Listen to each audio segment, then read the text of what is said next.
Hey, check out that. Look, lovely dactylossus. That was the one that I popped in the Brunswick video, and that's it fully prepared. Looked absolutely gorgeous. But anyway, in today's video, we're going to talk about the Hoff. No, not that. Yes, this Hoff. Your name's not David, is it?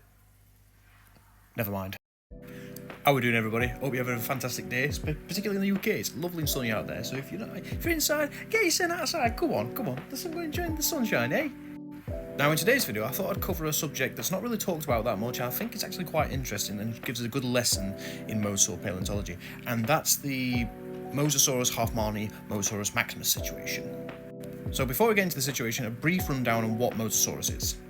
So, Mosasaurus, for those who don't know, and I'd be surprised if you don't, is a large mosasaurian mosasaurid that had a global distribution throughout the Campanian to the Maastrichtian of the late Cretaceous period, so around about 82 to around about 66 million years ago. So unfortunately this fella was wiped out by the big stone that God threw down at the earth around about that time. I think he was pretty angry, but you know, my fellas did nothing wrong. Victims. The first specimen discovered, which is this jigsaw of skull bones, was discovered in 1764 in a chalk quarry just outside Maastricht, which is in the Netherlands. Now, for context, this is not the holotype specimen. Now, this specimen here, this is the holotype of Mosasaurus. This was the second skull found. It was found in 1780 in the same quarry as the first, and it was dubbed Le Grande Animal de Maastricht.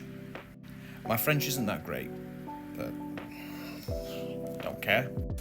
Now, this skull actually has quite an interesting story about it, but that's for another time in another video, and we want to get to the maximus hoffmannii situation, which is going to be very, very tasty. As of this video, there are 5 valid species of Mosasaurus to date. They typically seem to have the same sort of body shape and size, but the robustness and the gracility and other little features about them make them different from each other. So we'll do a quick rundown of those species. So first up, we have the biggest and most famous of the bunch, and that is Mosasaurus hoffmannii. Now, this animal could have ranged from about 12 to 13 meters in length. It was quite a robustly built mosasaur, and actually very robust for the genus Mosasaurus. It had a global distribution, being found in Europe, North America, South America, and even North Africa, and even Japan. This one probably lived from about the late Campanian, based on some scrappy little elements from a couple of papers, to the end Cretaceous, so the latest Maastrichtian. So yeah, he got wiped out by the mass extinction event, unjustifiably. Next up was Mosasaurus hoffmannii, which is an 8 to 10 meter long mosasaurus. It was more gracilely built compared to Mosasaurus hoffmannii, which it actually shared an environment with, particularly in Europe. And this animal is also possibly known from North Africa, with some teeth possibly being Mosasaurus hoffmannii, but it's very hard to tell at the moment.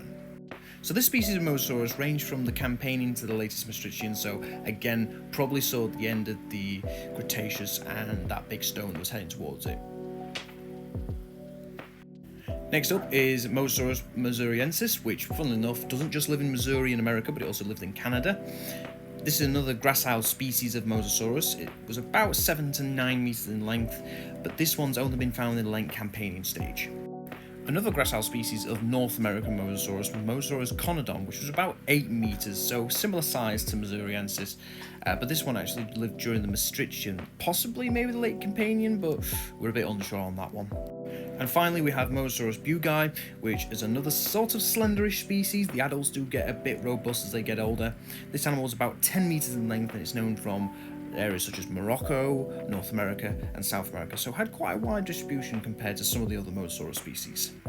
Now, some of these Mosasaurus species did cross over in the environment, so they probably participated in niche partitioning, with Mosasaurus hoffmannii probably being the biggest predator in that area, so smaller Mosasaurus species probably didn't challenge or compete with it.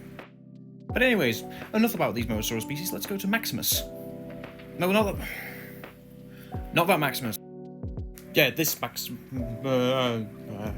Let's get this over and done with very quickly.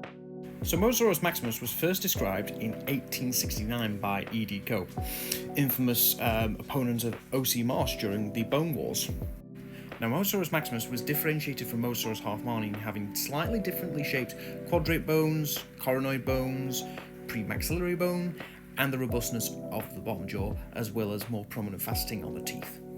Now, in basically what I call the Bible of Mosasaurs, Russell 1967, this was reinforced with a clarification of the species, the specimens, and the diagnoses.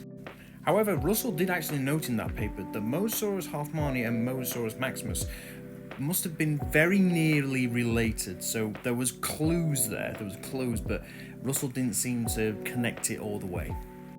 However, in 1999, Mulder actually clarified that Mosasaurus hoffmannii and Mosasaurus maximus must be the same species, and that was on the basis that the differences that were proposed for the species were actually not that different. They weren't different enough to clarify that, hey, Mosasaurus maximus and hoffmannii are definitely different species. And the differences weren't just based on the morphological but also the biogeographical, with Mosasaurus hoffmannii being mainly found in Europe, while Mosasaurus maximus was a North American mosasaur species. However, even though Mulder actually made a very good case in the 1999 paper, Mosasaurus maximus seems to have been quite prominent in mosasaur research right up until about 2015. It shows up in a number of phylogenetic research figures throughout mosasaur paleontology in the modern era, and it's really weird why, but yeah, it's just one of those situations. However, the issue was finally put to rest in 2015 when Harrell and Martin published a paper looking at a new specimen of Mosasaurus hoffmannii maximus, whatever it was, from South Dakota, dubbed the Ross mosasaur, and this animal had some features that helped clarify, hey, are there actually individual differences between the two species, or is it individual differences between specimens? And this specimen, coming from the Fox Hills Formation, actually clarified that the differences between Mosasaurus maximus and hoffmannii are in fact individual variation differences. So yeah, Mosasaurus hoffmannii was not only restricted to Europe, but was also found in North America. And in fact, the anatomy of the Ross mosasaur actually showed that the outline and the shape of the frontal bone on top of the skull was actually variable between Mosasaurus hoffmannii specimens and Mosasaurus maximus specimens. So it showed that the variation or the distinguishing features between Maximus and hoffmannii did not exist. This was just individual variation, and the Ross mosasaur was really key for understanding that problem. And yeah, frontal bone, top of the head, great. Now, I'm probably upsetting at least 2 people I know with this video. One of them being my very good friend, Bethany from BK Bones, who absolutely loves Mosasaurus maximus. I'm sorry, Beth. I'm sorry. I'm terrified. And the other one being Nicholas Longridge, who is famous for naming Xenodens and Thalassotitan. He has been quite prominent on his blog in the last few years that he believes that Mosasaurus maximus is its own species based on the anatomy of the frontal bones, which was actually one of the key distinguishing features of Mosasaurus maximus. So yeah, Mosasaurus maximus, maybe with more research we could actually find out that this is actually a distinct species of Mosasaurus that's in North America, but for the time being it is Mosasaurus hoffmannii. This is a pretty good case study for showing that individual variation in mosasaurs needs to be more studied. From what I can see, it's a very understudied topic in mosasaurs. There's a lot we should expect with marine reptiles. We should expect that they have a wider distribution than we give them credit, because I mean, they're not as restricted as terrestrial vertebrates like dinosaurs and mammals. And that Mosasaurus hoffmannii, because it was so widespread and because we find it in different ecosystems across the world, it's most likely that it was very adaptable and was likely a top predator in those ecosystems that it was being found in most of the time. So I hope you found this as a really interesting video. It's a topic I've wanted to cover for a while, and I think it's a topic that needs a bit more shine on it, a bit more light on it. Mosasaurus maximus is a pretty interesting case study in why we've got to be careful with naming new species and just assuming that, hey, species stay in one place. They don't. Anyways, guys, catch you later. Ta-da, bye.